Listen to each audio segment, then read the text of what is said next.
All right, folks. This is Make It Plain after the show. Get woke. Here to my right, the man, Luke Cage, is sitting right here. My brother. Good to see you, What's man. up, man? All right, but Mike Colter's with us. I want to just call you Luke, though. It's hard not to say Luke Cage. Please You, don't. Please don't. really? Yeah, man. You still Because want to people, be yourself? yeah, we be myself, man. People, people, some people are just simple, man. You can tell a difference. Sometimes people just can't, So real Mike Colter is good. That's Mike Colter. That's better. How's it going, man? It's great, man. Great. Life's good, Second man. season premiering this week on Friday, Yeah, the 22nd. You excited about it? I am. I think it's a better season. I think we got a lot going on, and I think it just ends well. Puts us in a good place for a third season if we're lucky enough to have one. Yeah, I think this is a good season, man. Well, it seems to me you got to, because I mean, all of these kind of intersect. Mm-hmm. All the Marvel Defender Mm-hmm. shows and whatnot. So you're a part of the main story. You're a main character up in this piece. Yeah, yeah. Our world is very specific. I mean, we really kind of create a place that people can visit. Come to Harlem. That's where we Right. reside. Between 110, like 150. Right. Sweet spot. Yeah, you live in Harlem. I used to. I used to Okay. live in Harlem for several years. Yeah, but I yeah. can't live there now. Yeah, hey. It'd be weird. I get so you walk around. It'd be Harlem. weird. Like, hey, man, no, I can't. You Folk know. would be trying to get you to do stuff. wouldn't Yeah, they? man. I'm like, seriously, be trying to get me to do stuff. But I'm not gonna lie. I knew I was coming over to talk to you. We just left television. We were just Mhm. watching TV and hear what's going on with the children at the border. I said, shoot, I'd love to have Luke Cage go down there and handle that situation, man. It's free them all. Free them all. Yeah, it's something else. So how did you first get involved in this project? I really just got lucky. I had a contract for another job, and I was working on a show, and the show got picked up. Before the show got picked up, though, I got this appointment, and I looked at it, and I saw the material, and I said, "This looks kind of cool. It's interesting." And I'd heard they were doing this Luke Cage thing, and I didn't know Luke Cage, didn't know the comic books, but I knew that this was going to be something that's sort of a big deal between Marvel and Netflix. So I saw it, and I just, one of the things, sometimes things just work out. You see the material and it makes sense, and then you go in, you go, it feels right, and then they feel the same way across the table, and then next thing you know, the ball is rolling, and before you know it, next, the rest is history. It seems to me too that your role, because I mean we have two black superheroes on the scene right now. Thanks to Marvel out there in the mainstream. You kind of the everyday Black Panther, just the brother with the hoodie. Yeah. I mean, that's kind of look at you. Yeah, we kind of created this world where people kind of feel like this is something they can relate to. I have the same issues they have. I have to pay my rent. I have to try to figure out what how I'm gonna put food on the table. I got to deal with the ladies in the community. I got to deal with the brothers in the community. I got to deal with people talking about real life issues and trying to be a leader in the community. So it's a lot to deal with, but I think people feel like it's tangible. So that's what's good about it. No, it's real. I want. Will Black Panther and Luke Cage ever get together and do something? He's got to buy me a ticket, man. I don't think I can get to Wakanda without him. He needs to come in his private jet and just pick me up. We can fly through the waterfall and boom, be there. Or maybe he'll visit you in Harlem. That would be great. That'd be awesome too. That would blow up. Yeah. So, and that's interesting when you said deal with the ladies in the community. Mm-hmm. Now, that's the other thing about you. Clearly, the ladies love you, and it's interesting. So, at the end of last season, it was Rosario Dawson's character. Mm-hmm. Y'all kicked a little something off. But then I think if I'm not mistaken, the last scene ends on the sister who's the police officer. The very last scene where she's went back to the bar. Mm-hmm. And she's got a new hairstyle. Yeah. So what's gonna happen Misty. is Misty. So y'all gonna do a little. We gonna go back and forth. We keep it kind of under wraps because Luke's got a lot of irons in the fire. Yeah. He's trying to the thing about it. He's a good guy, but this season we're going to explore some things that would happen to him because when you're dealing with fame and you're dealing with accessibility, having things at your fingertips, being able to do things, and how does that change you? So we're going to deal with that a little bit. So the last scene may not be indicative of the direction the show is going in. So we're going to throw you a curveball. But it's going to be fun. I can't wait because people are, Luke is a fallible person. He's got issues, and so he's trying to do the right thing, man. But it's hard. Well, there's something I like about the Defenders and that whole piece because you're right. I mean, it's real. Mm-hmm. People are dealing with real issues and very human vulnerabilities with these other abilities that they have. Because I've been getting caught up on everything. Daredevil, Jessica Jones. I mean, everybody's got some really human flaws, while at the same time they have these superhuman abilities. Yeah, yeah, that will not necessarily solve their problems in life. Right. Super strength, right now, I mean, it's nice to have it. It would be great to be bulletproof. It's great to have all these things that you can do.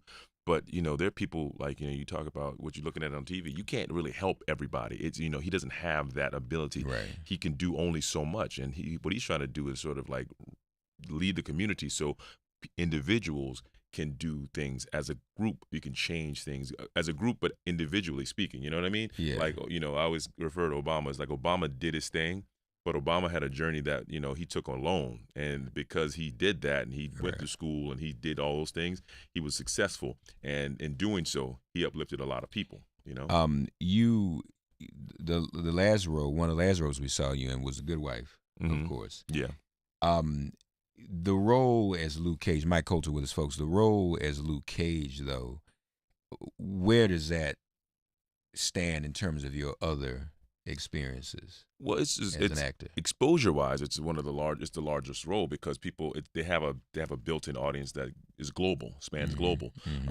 For me as an actor, I look at it as an opportunity and a platform to do other things because I like just changing it up. So it's when I got this role, like you said, I was doing The Good Wife and just recently went back and did an episode on The Good Fight.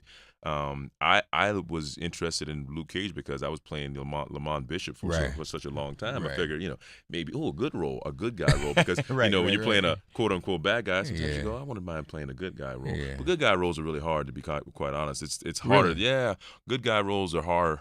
Harder.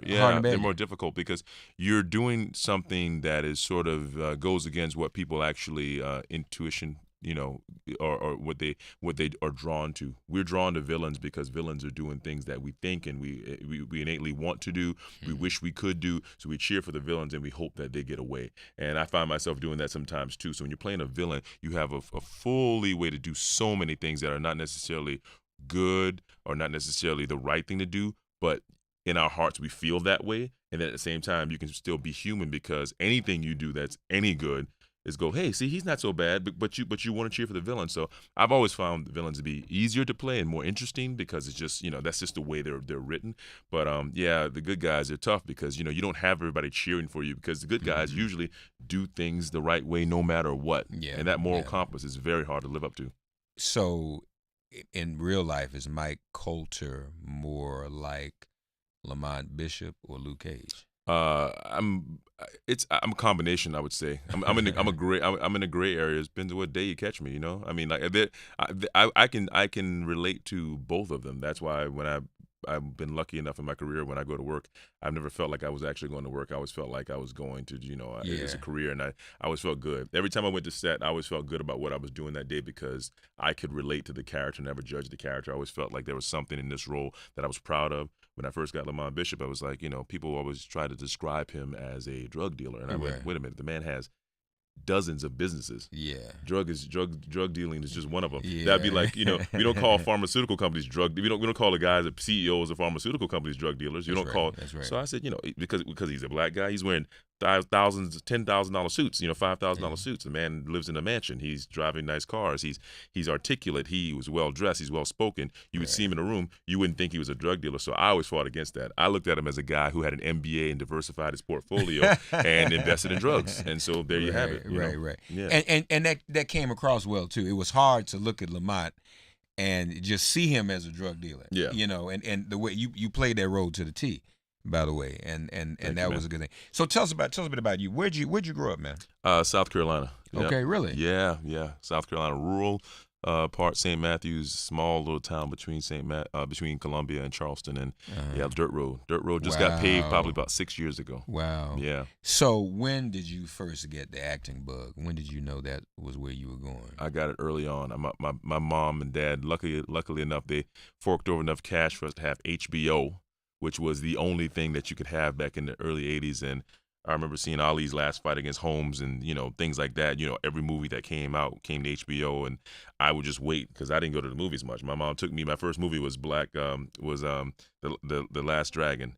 The Barry Gordy's. Okay, yeah. I remember that Last Dragon. Yeah. That was my first movie she took me to see. That and like Golden Child. So I remember having fond memories of just having this experience with my mom. So I got the acting bug when I was probably before I was 10 years old. That I knew that's what I was gonna do. And did you study in college? You studied acting in college? I went to college. Got my BA. Where'd you go to school? University of South Carolina. Okay. Actually, they just emailed me yesterday. Of course, oddly enough.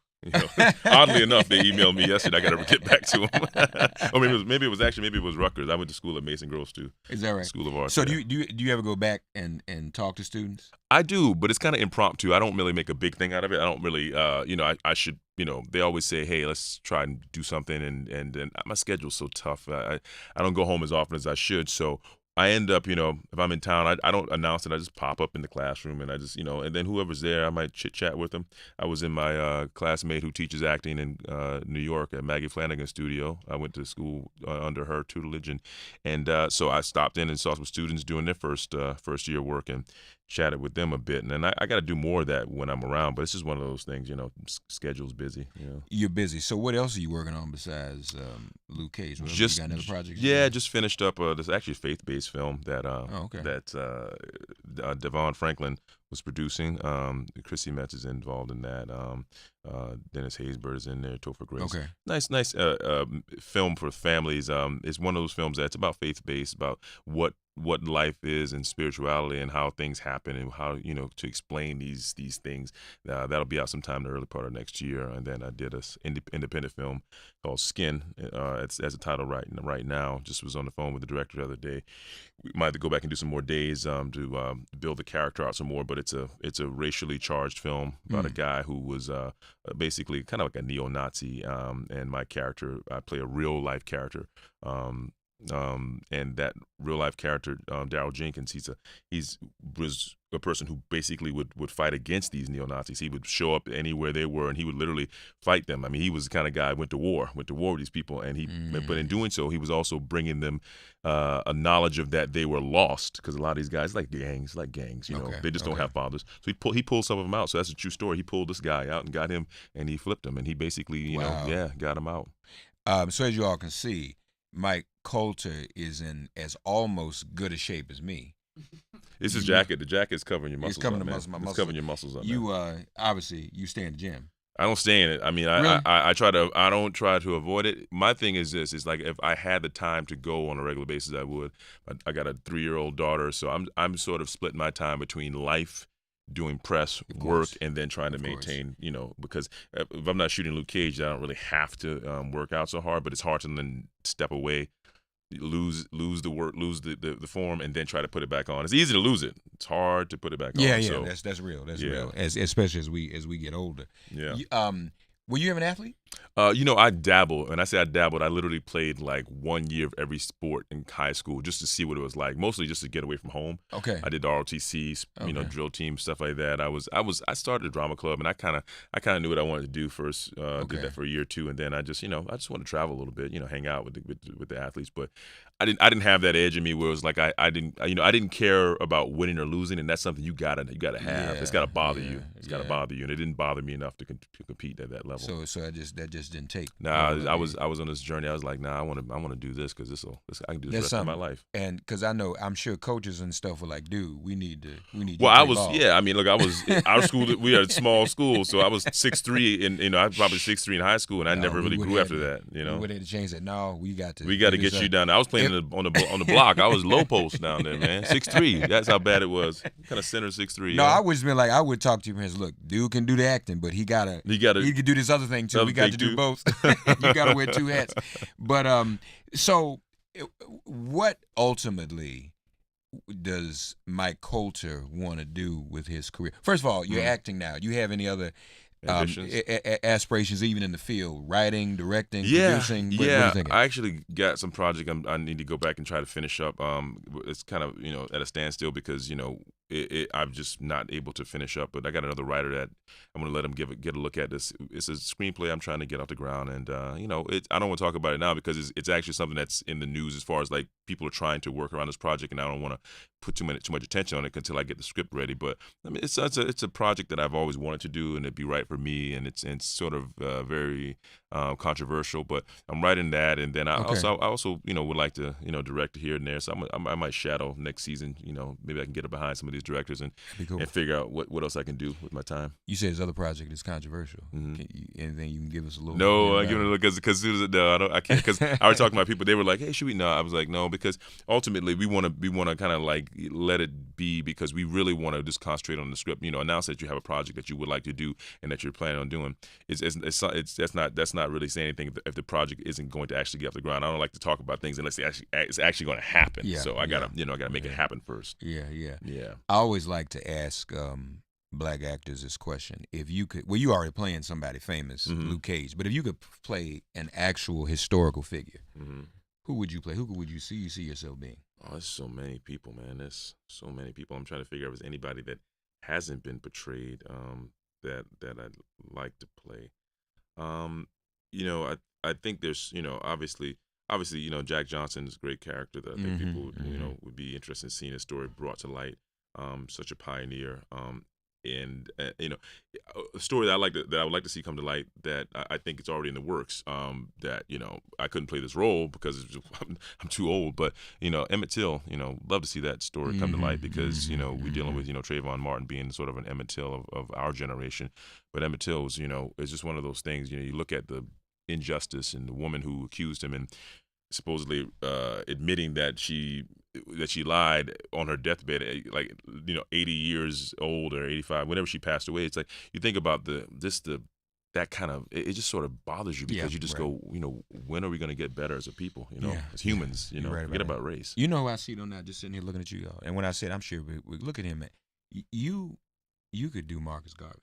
Marcus Garvey would be awesome. Marcus Garvey, yeah, he's a bit more robust, but a bit more rotund, isn't he? Marcus Garvey, he's a little, but we do CGI and all that. But you CGI, got, CGI. I eat a little more. Yeah. But I mean, the whole Harlem piece, that would be perfect. So man, we don't want to spoil anything, but anything revelatory to look forward to in this new season? Oh, there's a lot, man. There's a lot.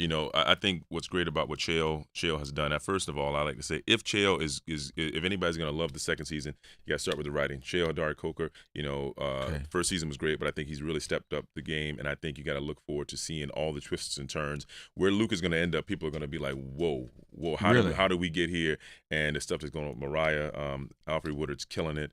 Simone's killing it. Mustafa Shakir, he's one of our new villains, and I'm telling you right now, dude is just killing the game. Loved it. I was so happy with everything that turned. So you enjoyed shooting it? I enjoyed shooting it. Yeah. Now, folk, I've lived in Harlem, and this is shot in Harlem. Oh, I mean, I see all the spots are real. All the spots. You can see Harlem right there. So it's really great. We look forward to the second season of Luke Cage, and this is important work this brother's doing, and the imagery, we need to see ourselves on screen and camera. See, when I was coming up, Black Panther comics had kind of died down. Yeah. So most of us had to gravitate toward Batman because he wore black. I mean, that was close as we can get to it. Yeah. So for my son's 16, he loves the show and everything. He's into all of that. And Black Panther and all of that. Awesome, so this is important for him. And happy Father's Day, man. Oh, thank you. Is your first man. child? First child is my third Father's Day. Third Father's Day. Yep. Congratulations, man. Thank you, man. Great. I know she's proud of Dad. She's great. She's a sharp one. She watched me on TV last night on What Happens Live, and she was yelling at the TV. She's just a great kid. She's very smart and very articulate. I mean, really? The woman. I'm sure. When I say woman, the little girl. She talks like she's 6 and she's 3. I mean, I'm not kidding you. You with full blown sentences, structure, big words. I've been there. Impressive. It's just the beginning. It's just the beginning. It's just the beginning, Doctor. When they get to be 10, 11, 12, and then 13. They don't want you after that. They don't want anything to do with you. Between 14 and 15 and to 25. And they know more than us, too. Absolutely. Luke Cage, folks, premieres the second season. Starts streaming June 22nd on Netflix. Check it out. I know you will. You binge all weekend. Be a great weekend. Yeah, thank you, man. Take off work, man. Good. Yeah, Thank right. you, thank you. Mike Colter, everybody. Thank you so much, guys. All right, thank you.